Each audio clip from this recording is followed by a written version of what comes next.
네, 저는 지난 며칠 동안 부산에 갔다 왔습니다. 갑자기 장인어른이 소천하셔서 장례식에 참석하기 위해서였습니다. 장인어른과의 이별은 참 슬프고 힘든 일이었습니다. 3년 전에 제주도에 다니러 오셔서 오름도 같이 오르시고 또 맛있는 음식도 같이 드셨는데 갑작스런 죽음은 저와 아내에게 큰 슬픔이었습니다. 하지만 저는 또 다른 슬픔, 또 다른 안타까움을 겪어야 했습니다. 장례식에 참석한 그 친척 어르신과 대화를 하는 중에 어쩌다 보니 또 정치 이야기가 나왔습니다. 그분은 다짜고짜 이재명은 나쁜 놈이야. 나라 꼴이 말이 아니다. 큰일이다. 그렇게 하셨습니다. 제가 웃으면서 소비 쿠폰 받으셔서 좋지 않으세요? 주가도 오르고 또 여러 가지로 정상적으로 되지 않나요? 라고 했더니 바로 저에게 자네도 빨갱이인가? 이렇게 하시는 거예요. 더 이상 대화를 할 수 없었어요. 그냥 그러려니 하고 말았습니다. 하지만 제 마음에 안타까움이 있었습니다. 이 어르신이 어떤 정보를 접하길래 이렇게 왜곡된 사실을 가지고 있을까? 아마도 잘못된 언론인 혹은 잘못된 유튜브의 영향을 받으셨겠죠. 종교도 마찬가지인데 오늘날 잘못된 기독교 혹은 잘못된 엉터리 성경 해석 등으로 사람들을 생명으로 이끄는 것이 아니고 멸망으로 이끄는 자들이 많이 있습니다. 이단적 가르침도 있고 혹은 잘못된 치유 집회 같은 것도 생각보다 많이 있습니다. 제가 장례식에서 어떤 목사님과 이야기를 나누었는데요. 자기가 안 했던 성도가 딸이 아파가지고 그래서 치유 집회를 갔다는 거예요. 근데 그 치유 집회 강사가 이렇게 저렇게 기도하면 낫는다 해서 믿고 했는데 결국은 아이가 죽었다는 거예요. 그 병원에 데리고 가야죠. 그러니까 이런 잘못된 신앙, 잘못된 해석 때문에 얼마나 많은 사람들이 안타까운 상처를 가지게 되는지 모릅니다. 두로 지방에서 예수님은 시돈과 데가볼리 지역을 통과하셔서 갈릴리 호수로 다시 오셨습니다. 예수님의 이 여정은 중요한 의미가 있습니다. 두로와 시돈은 시리아 지역의 중심 도시였고 데가볼리라는 곳은 원래 데카는 10개, 폴리는 폴리스입니다. 10개의 도시 연합으로 있는 지역이라는 뜻입니다. 갈릴리 호수 동편에 있었던 10개의 도시 지역입니다. 예수님은 당시 행정과 상업이 발달하고 정치적 중심지였던 도시를 지나가셨어요. 그리고는 변방인 갈릴리 호수 지역으로 오셨다 하는 것입니다. 왜 그렇습니까? 예수님은 늘 가난한 자들, 소외당한 자들, 또 사회적으로 낮은 위치에 있는 자들에게 마음이 있었기 때문이죠. 예수님이 가난한 동네에 주로 가셨다면 예수님의 제자들인 우리들도 당연히 가난한 동네 혹은 외로운 사람들, 힘겨워하는 사람들에게 찾아가는 것이 마땅하지요. 진정한 제자도는 낮은 곳을 향합니다.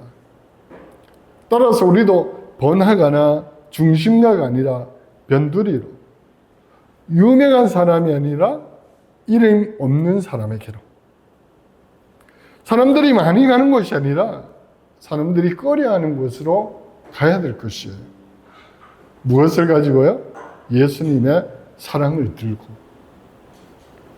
예수님은 바로 그런 분이셨습니다. 가장 높으셨던 분이 가장 낮아지셨고, 또 높아지는 것이 아니라 낮아지고, 유명해지라는 것이 아니라 무명의 사람이 되고, 군림하는 것이 아니라 섬기는 본을 보이신 분이 예수님입니다. 그렇다면 오늘 저와 여러분도 당연히 예수님처럼 살아갈 수 있기를 진심으로 축복합니다. 우리의 본성은 높아지려고 합니다. 아담과 하와가 죄를 지은 주요 원인이 뭡니까? 하나님처럼 될 것이다. 너희가 이것을 먹으면 하나님처럼 될 것이다. 바로 그 높아지려는 마음 때문에 죄가 들어온 것이에요. 그렇기 때문에 예수님은 가장 높은 곳에서 가장 낮은 곳으로 오셨던 것이죠. 그렇다면 예수님으로 인해서 죄가 해결된 성도는 높아지려는 본성을 억제하고 낮아지려는 사람이 되어야 마땅한 것이죠.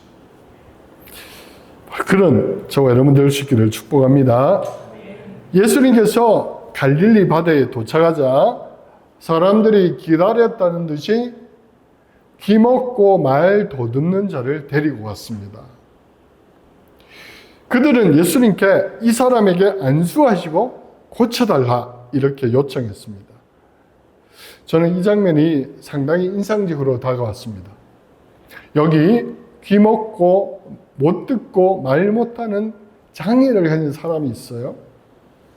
요즘도 그렇지만 1세기에 장애를 가졌다는 것은 사회적으로 굉장히 고충을 많이 겪었다는 뜻입니다. 그 당시 사람들은 장애를 가지고 있다는 것은 하나님께 징계를 받았다고 여겼어요. 그래서 바디메오를 고칠 때 제자들도 물었잖아요.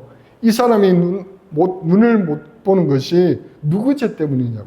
아버지 죄 때문이냐 본인의 죄 때문이냐.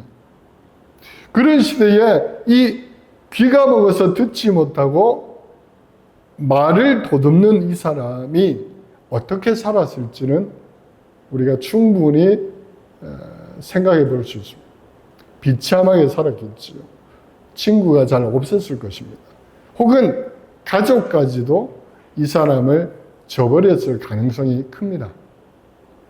그런데 오늘 본문에 보면 이 사람이 자발적으로 예수님께 나온 게 아니고 주변의 사람들이 이 사람을 예수님께 데리고 갔어요.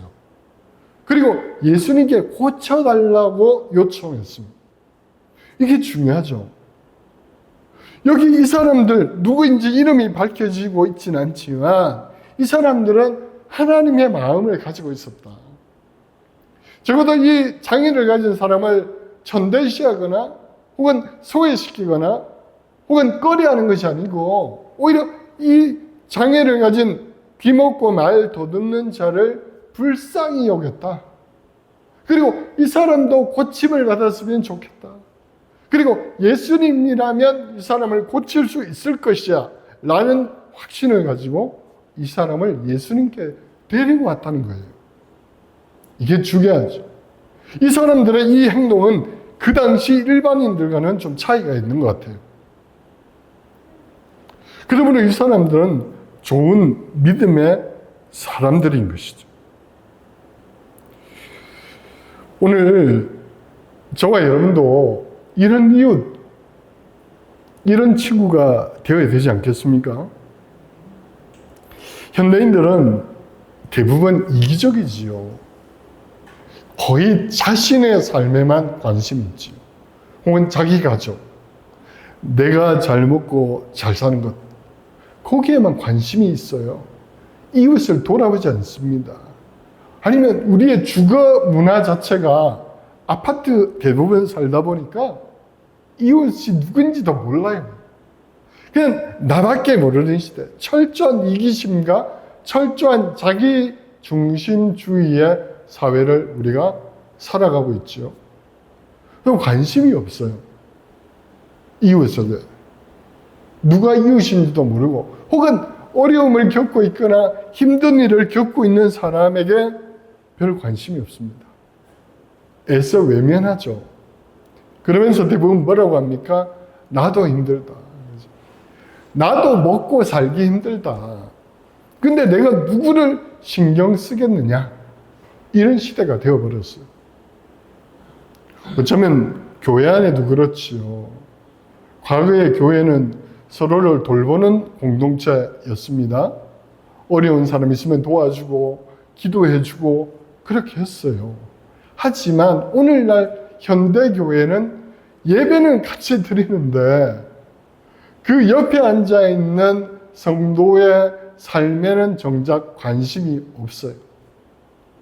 이분이 일주일 동안 어떻게 살았는지 또 얼마나 힘들게 살고 있는지 관심이 없어요. 그리고 이웃을 도와줄 여유가 없어요. 왜요? 다 빚을 지고 살거든. 더 좋은 아파트, 더 좋은 차, 더 좋은 옷, 더 좋은 핸드폰을 할부로 다 끌어왔기 때문에 이웃을 위해서 쓸 여유, 경제적 여유 자체가 없는 거예요. 그런 구조로 다 가는 거예요. 소형차를 타도 충분한데 대형차를 타고, 그죠? 외제차를 타고 그 할부금을 많이 넣는 거예요. 그러니까 당연히 이웃을 돌볼 여유가 없는 것이죠. 저는 이게 오늘날 한국 교회의 큰 문제라고 생각해요. 하지만 오늘 이 주변의 사람들은 분명히 갈릴리 지역에 본인들도 힘들었을 거예요.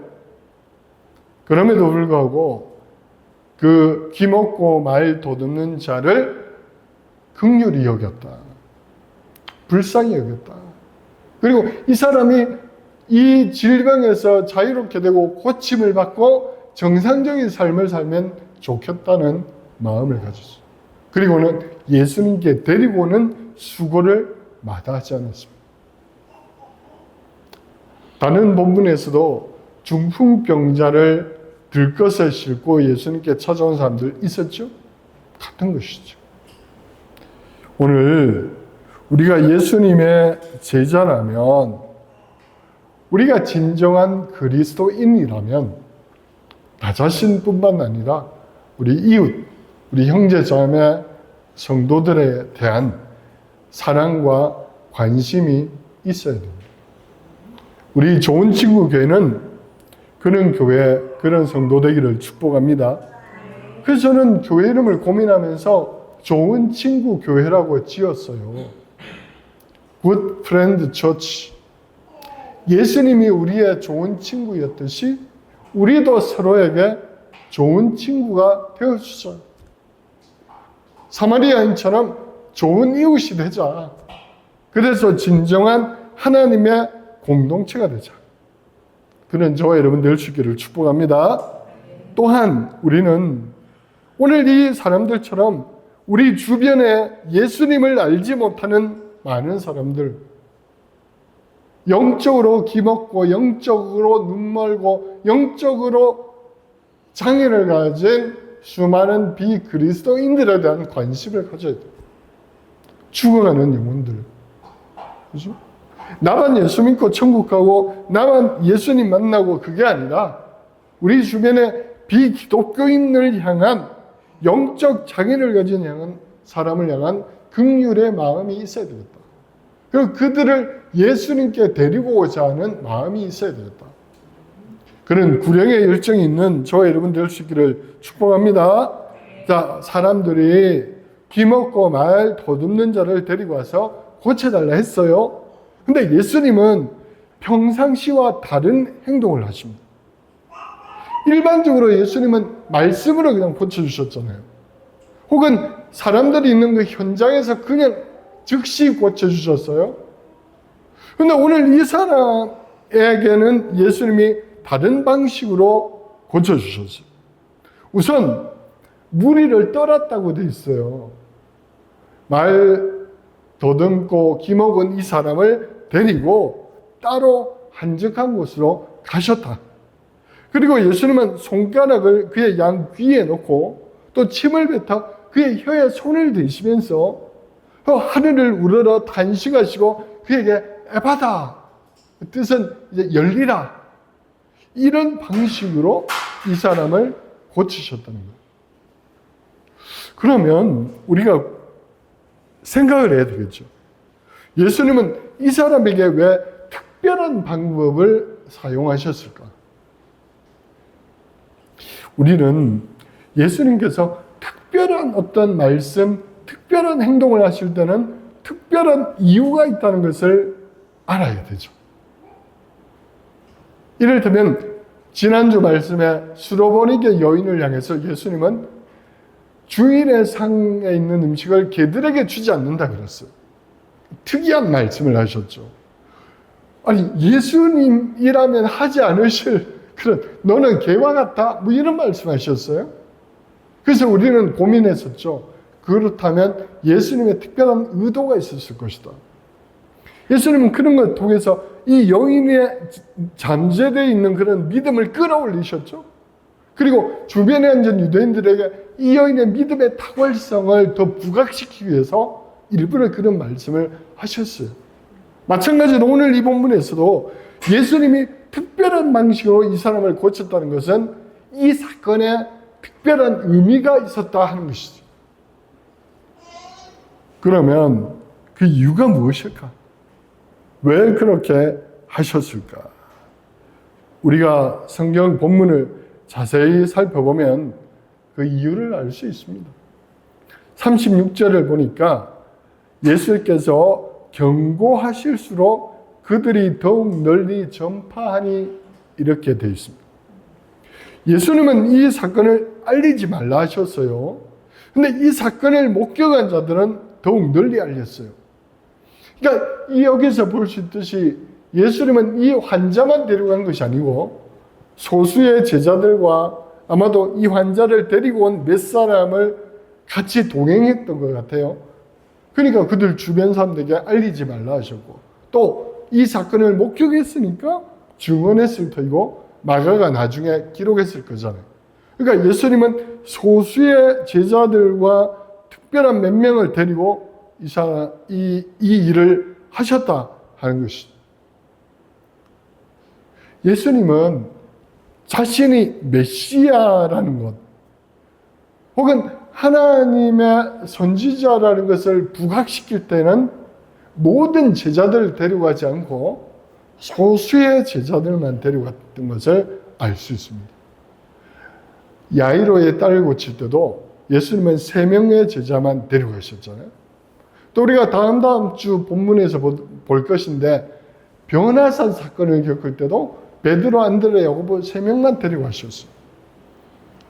그래서 예수님께서 많은 사람이 아니라 극소수의 사람에게만 어떤 일을 보여주실 때는 이 상황, 이 사건이 예수님이 메시아라는 것을 증거하는 특별한 일이었다는 것을 알 수가 있죠. 그러면 이 사건은 특히 또 예수님은 말씀으로만 하지 않고 손가락을 귀에 넣고 침을 뱉어서 혀에 손을 대시고 뭐 이런 식으로 행동을 직접 하셨어요. 어떤 사람들은 뭐 예수님의 침에 힘이 있다 뭐 이런 말도 안 되는 소리를 하는데 그런 거 아니에요. 그래서 실제로 어떤 정신나간 사람들 침 뱉으면서 치유하고 막 이런 자들이 있어요. 그런 거 아니에요. 그런 거 전혀 아닙니다. 그냥 예수님은 평상시와 다른 행동을 하신 거예요. 왜요? 집중하게 하신 거예요. 소수의 사람들이 절대 잊어버리지 않게 하려고 주목하게 하신 것이죠. 과거에 예레미야 선지자가 막 옷을 이상한 걸 입고 퍼포먼스 하셨듯이 잊어버릴 수가 없잖아요. 그죠? 그래서 이 소수의 제자들이 이 사건이 정말 중요하고 이건 잊어버리면 안 돼. 반드시 기억해 하시기 위해서 특별한 치유를 행하셨다 하는 것이죠. 자, 그러면 이 사건의 의미가 무엇일까? 37절에 보니까 사람들이 심히 놀라 이르되 그가 모든 것을 잘하였도다. 못 듣는 사람도 듣게 하고 말 못하는 사람도 말하게 한다 하니라. 예수님은 알리지 말라 했지만 사람들은 더욱 증거했어요. 그 증거한 내용이 무엇입니까? 말 못하는 사람도 말하게 하고 못 듣는 사람도 듣게 하더라. 이 사실을 더욱 널리 알렸다는 거예요. 구약 성경 이사야서 35장 3절 이하는 이렇게 예언합니다. 너희는 약한 손을 강하게 하며 떨리는 무릎을 굳게 하며 겁내는 자들에게 이르기를 굳세어라, 두려워하지 마라. 너희 하나님이 오셔서 보복하시며 갚아주실 것이다. 하나님이 오사 너희를 구하시리라. 그때에 맹인의 눈이 밝을 것이며 못 듣는 사람의 귀가 열릴 것이며 그때에 저는 자는 사슴같이 뛸 것이며 말 못하는 자의 혀는 노래하리니 이는 광야에서 물이 솟겠고 사막에서 시내가 흐를 것입니다. 여호와의 속량함을 받는 자들이 돌아오되 노래하며 시온에 이르러 그들의 머리 위에 영영한 희락을 띠고 기쁨과 즐거움을 얻으리니 슬픔과 탄식이 사라지리로다. 이사야는 오래전에 이렇게 예언했어요. 이 이사야 예언은 1차적으로는 이스라엘 백성이 바벨론 포로기를 끝내고 돌아올 때를 예언합니다. 우리 하나님이 오셔서 강한 자를 결박하시고 약한 자를 구원하실 것이야. 너희가 돌아올 것이야. 그때에 뛰면서 찬양하게 될 건데 말 못하는 자가 말하게 되고 못 듣던 자가 듣게 되고 다리를 저는 자가 뛰게 될 것이야. 하나님의 구원의 날이 시작될 거야 라고 선언했어요. 근데 이건 2차적으로 하나님의 메시아가 올 때 일어날 일을 예언한 것이죠. 그렇기 때문에 하나님의 메시아가 오시면 어떤 일이 있게 되냐? 못 듣는 자가 듣게 되고 말 못하는 자가 말하게 되고 보지 못한 자가 보게 될 것이다. 거꾸로 말하면 누군가가 왔는데 말 못하는 자를 말하게 하고 못 듣는 자를 듣게 하고 그죠? 못 보는 자를 보게 하면 그가 누구라는 거예요? 하나님의 메시아라는 거예요. 예수님이 지금 그렇게 하셨잖아요. 못 듣는 자를 듣게 하고 말 못하는 자 보게 하고 또 얼마 있으면 바디메오 같이 못 보는 자를 보게 했잖아요. 그러면 지금 예수님이 누구라는 거예요? 하나님의 메시아라는 것을 증거하는 것이죠. 그래서 이 사람들이 지금 그가 잘하였도다, 못 듣는 자 듣게 하고 말 못하는 자를 말하게 한다 라고 전파했다는 사실은 하나님이 드디어 메시아를 보냈다라고 전하는 거예요. 하지만 예수님은 경계하셨어요. 신중하셨어요. 알리지 말라 그랬어요. 왜요? 그 당시에 왕이 헤롯 안티파스였거든요. 세례요한이 와서 하나님의 나라가 임할 것이다, 메시아가 이제 곧 올 것이다 라고 했을 때 헤롯은 요한을 죽여버렸어요. 내가 왕인데 누가 또 왕이란 말이야, 이거죠? 그래서 예수님도 그걸 아셨어요. 아직 때가 되지 않았기 때문에 예수님이 드러내놓고 나는 메시아다, 내가 하나님의 메시아다 알리면 분명히 헤롯이 당신뿐만 아니라 예수님을 따르는 제자들도 다 죽여버릴 거예요. 그리고 이 사람도 죽여버릴지 몰라요. 요한복음 11장에 보면 예수님이 나사로를 살리잖아요. 그때에 서기관들과 제사장들이 나사로도 죽이려고 했어요. 왜? 예수님이 기적을 행한 대상이니까. 씨를 없애는 거야. 또 소경의 눈을 고쳤을 때에 바디메오죠. 바리새파와 서기관들이 그들의 부모를 불러가지고 막 문초를 냈잖아. 너희가 이 공회 앞에서 고백해라.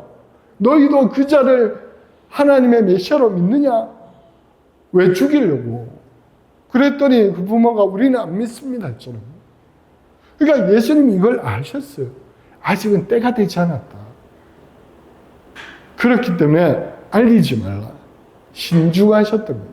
그리고 이 사람도 혹여나 질병은 치료했지만 자칫 잘못하면 서기관들과 제사장들에 의해서 혹은 헤롯 안티파스에서 죽임을 당할지 모르니까 조심하셨던 거예요. 리차드 보캄이라고 하는 신학자가 목격자의 증언으로서의 복음이라는 책에서 그런 이야기를 합니다. 복음서 저자들이 복음서를 기록할 때 그때는 아직까지 예루살렘 성전이 무너지기 전이란 말이에요. AD 70년에 무너졌으니까 복음서 마가복음은 한 55년경에 기록되었습니다. 50년, 60년 여간에 복음서들이 기록되니까 아직 제사장 무리들이 살아있단 말이에요. 그리고 이 제사장 무리들은 예수님을 따르는 기독교인들 밖에 있잖아요. 그래서 사울도 그렇게 했었고, 또 여전히 계속 박해를 했단 말이야.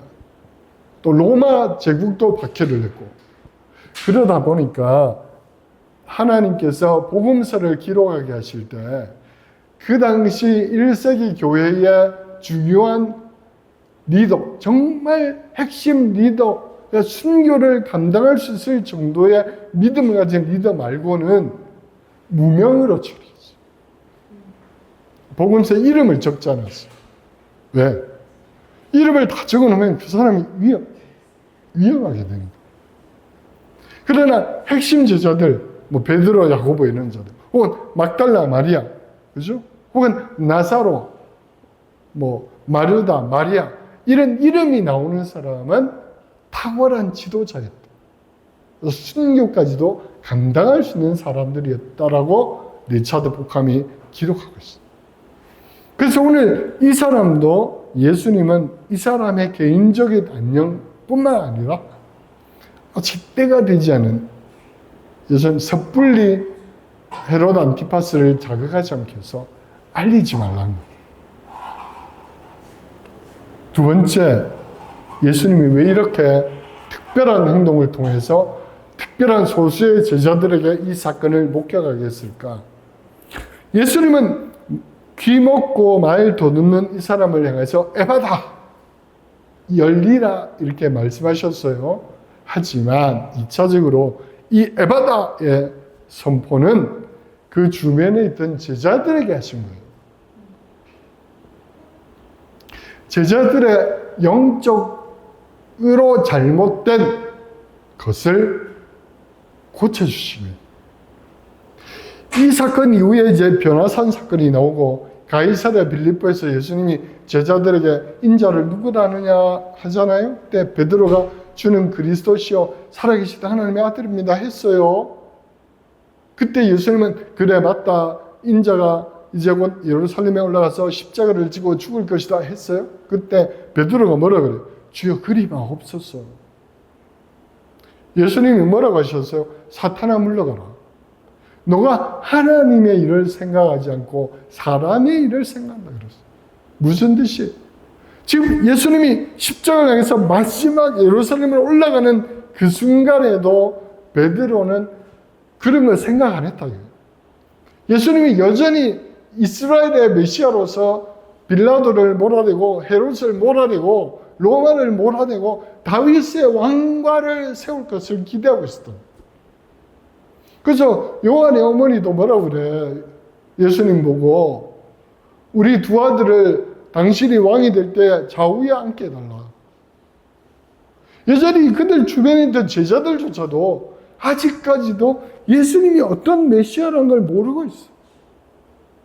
여전히 그냥 자기들이 기대하는 메시아. 이 세상의 왕이 되는 것. 그러면 나는 이 세상에서 뭐 장관이 되는 것. 그러니까 예수님을 따라다니는 이유가 이 세상의 성공을 하기 위한 것이었다. 그래서 예수님은 이 사건을 특별히 하시면서 너의 영적 귀가 멀어있다. 너의 영적 눈이 멀어있다. 너는 여전히 나를 정확히 보고 있지 못하다. 여전히 내 말을 제대로 못 듣고 있다. 그러니 너희들의 영적 눈, 영적 귀, 영적 입이 열려야 된다. 이걸 선언한 것. 말씀을 맺습니다. 미국의 유명한 소설가 마크 트웨인이 말했습니다. 무엇인가를 모르는 것은 위험한 것이 아니다. 하지만 잘못 아는 것을 확신하는 것은 위험하다. 그렇게 했어요. 마크 트웨인 당시에는 이제 흑인 민권 운동이 있을 때니까 그 당시 교회가 인종차별적 발언을 서슴없이 했어요. 옷이 백인만이 마치 구원받은 것처럼. 그걸 또 확신하고 있었어. 잘못된 샘과 함과 예배 들어봤죠? 이런 거 막. 말도 안 되는. 그것 때문에 인종이 나뉘었다고 하는 엉터리. 이런 걸 확신하고 있었어. 맹목적 믿음은 위험한 겁니다. 영적으로 눈 멀고 영적으로 기먹고 잘못된 것을 말하는 것은 위험한 거예요. 오늘날 영적 장애를 가진 사람들이 의외로 많습니다. 교회 안에도 많습니다. 잘못된 성장주의, 기복신앙, 성공주의 이런 건 기독교 복음이 아니에요. 근데 마치 그것이 복음인 것처럼 전하고 그런 사람들이 또 막 온 교계에 간증하고 다니고 그죠? 예수님은 십자가를 지셨는데 왜 다들 멸류관을 하시려고 그래요? 예수님은 갈릴리 주변에 변방으로 오셨는데 왜 중심으로 다 유명하게 되고 막 텔레비전에 나오고 그럼 기독교 복음의 핵심이 아니죠. 또 이상한 치유 집회도 많잖아요. 성령 충만을 엉터리로 이해하는 것. 과거에 치유 집회하면 썩은 이가 금리가 된다 그랬어요. 한동안 난리도 아니었어. 막 확인하고 막. 또 어떤 치유 집회는 기도하면 얼굴에 막 금가루가 묻어 나온다고 막 이렇게 만지고 막. 또 어떤 치유 집회에서는 핸드폰 다 꺼내가지고 아픈 사람에게 전화를 하는 거야. 핸드폰 전파를 통해서 지금 내가 하는 이 치유의 은혜가 흘러간다. 희한한 게 너무 많아. 또 어떤 곳에서는 생명수를 해가지고 막 팔아먹고 막 그러세요. 근데 사람들이 그런 것을 오히려 혹한단 말이에요. 지푸라기 잡는 심정으로, 그죠? 근데 사람들이 많이 몰려. 더 열광적으로. 아멘하고 막. 우리의 영적 눈이 열려져야 돼요. 영적 귀가 열려야 합니다. 바른 복음을 전하는 입이 되어야 합니다. 예수님은 오늘날 한국 교회를 보시면서 에바다 하실 거예요. 하늘을 우러러 탄식하시며 에바다! 교회들아 눈이 제발 열려라. 귀가 열리거라. 입술이 열리거라. 그래서 우리는 진리의 눈을 뜨고 진리의 복음을 전할 수 있기를 진심으로 축복합니다. 또한 오늘 이 주변 사람들처럼 영적으로 기먹고 말 못하는 자들을 불쌍히 여겨서 예수님께로 데려오는, 그래서 복음의 증인들이 되는 그런 삶을 살아가는 저와 여러분 될 수 있기를 진심으로 축복합니다.